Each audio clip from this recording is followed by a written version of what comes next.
as you can see, let me put this down. It snagged a ring. I think it got just a little bit hot, and then I came down off of a wave, and dude, I just felt it. I felt one of the cylinders die. It was that one.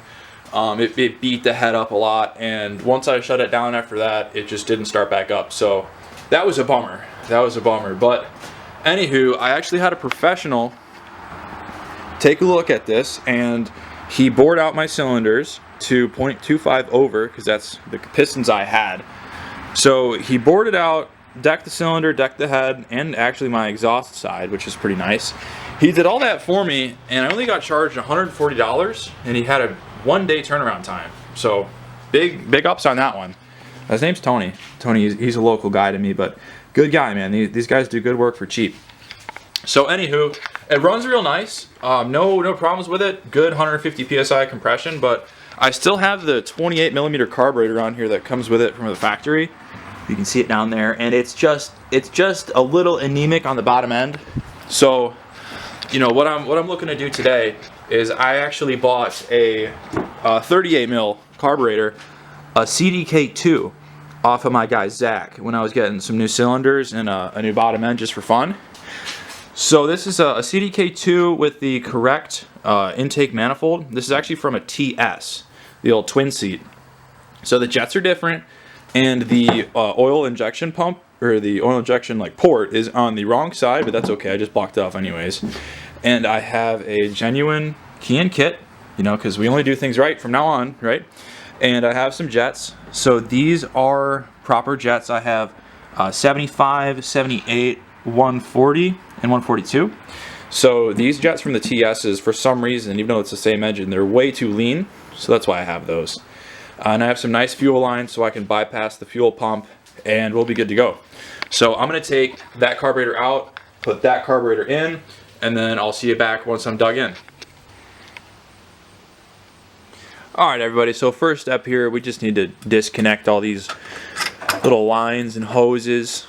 So here comes the choke, and then down here, sorry, you might not be able to see, it's a little dark in there. There's the throttle, and then we have our return line, our feed line, and then our pulse. Okay, our pulse line. Yep, so everything's out of there, and then take this little cover. I already pulled it off because I cheated, and this carb sucks. It's super fickle. Take these things off, and then when those two are out, you can just pull this whole thing out. There we go. Gasket's good and wet and mollywopped on. Very nice. Just set that right in there. It's good for the carpet, I swears to you. And then I'll be pulling that manifold off.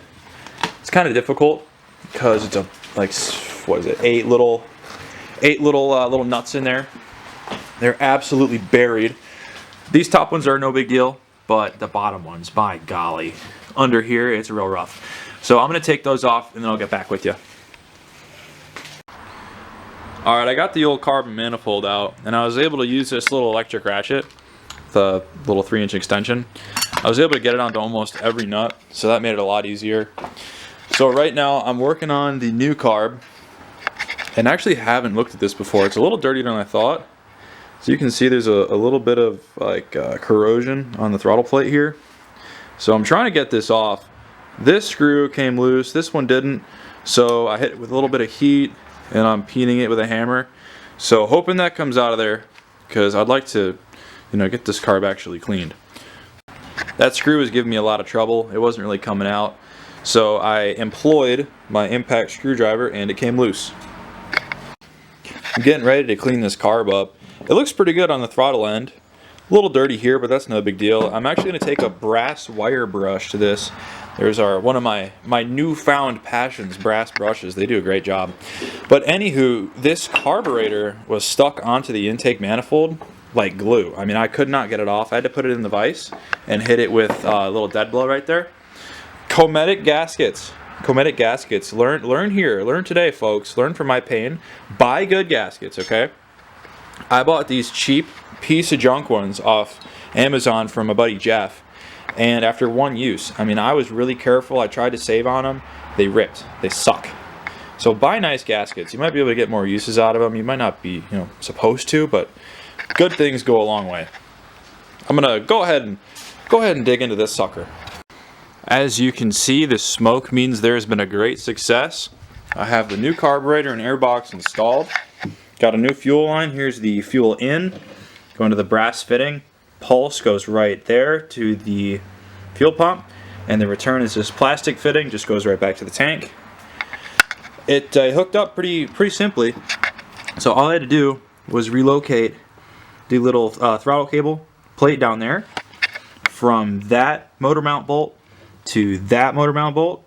Have it at kind of an angle, but it's good. It's not going to rub through anything. And the choke can hook right up.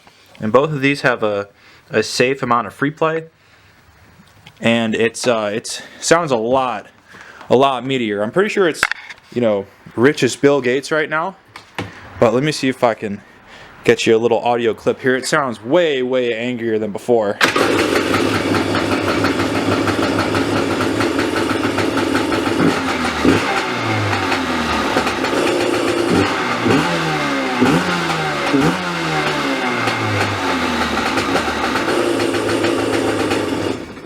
Yeah, it sounds worlds better than when I had the little 28 mil on. This one's okay. It'll get you on the water. But I have a feeling this is going to be way better. I mean, it has really opened up and it sounds pissed. Before, it was, it was good, but I believe this will be much better. So I'm going to replace some more fuel lines with the cool Tygon that I got, because it's yellow, ski's yellow. It's cool. And I'll give you guys a recap at the end. But this seems like a real big upgrade. I'll get back with you. Alright, check it out. Got all brand new fuel lines. Yellow, translucent, squishy. It's good stuff. It's name brand Tygon.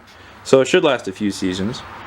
But all these, they look pretty darn good. I was able to route the fuel tank to petcock lines with those little holders right there. And the return line, don't really need to. It's not long enough. I could have cut a longer one and maybe stashed it up here. That would have been a little nicer.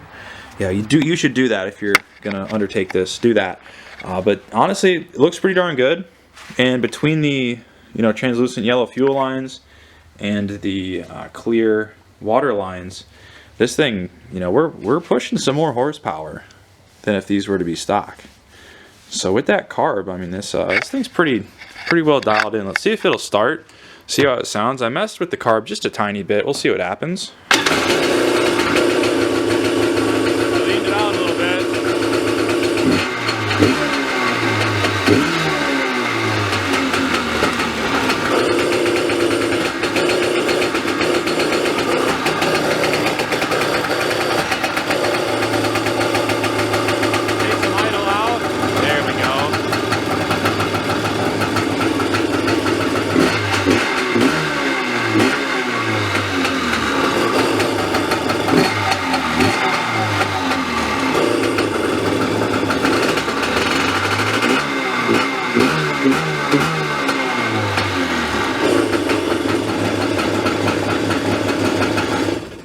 Yep. That sounds pretty darn good. Way snappier, way healthier, way angrier than before. Pretty happy. So I ordered about 20 feet of fuel line because that's what the interweb said this would take to do the whole ski. I think I have about maybe 7 to 10 feet left. So if you're gonna do this, I don't know, I'd say order about 10 feet because you don't have to do the tank to petcock lines. I just wanted to do that, just to be special. You really don't have to do that. You could probably get away with 10 feet, maybe even 5. Just order 10. But if you're gonna do it, order good stuff. That's not perfect. I'm gonna fix that. That's not quite right. But anywho, order good stuff, and I am excited. We're gonna ride Wednesday this week.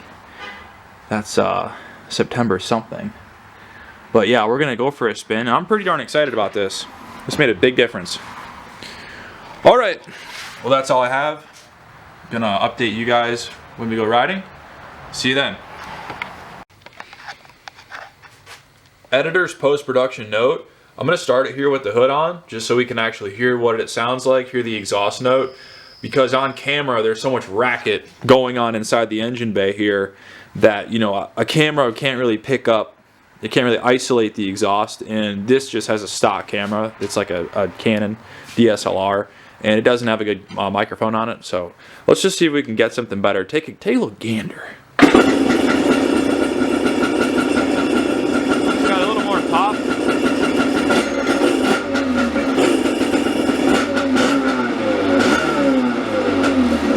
Still pretty rich, but it does sound happy. Plenty snappy.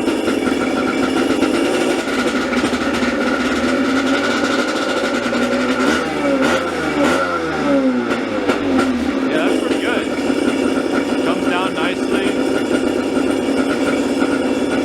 Yeah, that's not bad at all.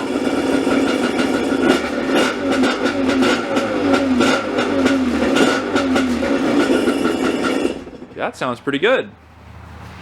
I'm really happy with that. That sounds really nice. Way better than before. So I'm pretty glad I was able to do this. Pretty glad I was able to find a bigger carburetor. This should make a pretty big difference getting out of the hole and maybe a little bit up top. Because I've drag raced against Peter and my dad, and we have the exact same ski. Pretty much down to the year. We're separated by like a year up or down. And it's dead even. Dead even. My dad's might be just a little bit faster. I think he has a different prop, and Peter's might be a little faster because he has a high compression head. But I'm excited to see how big of a difference this makes. It should make a world of difference out of the hole. Because it wasn't that bad. It could get me out of the water, but it might be a little more keen to now with the bigger carb. So yeah, it's real smoky in here. I'm gonna let you go. This was a great success. Thanks for tuning in. I will see you later.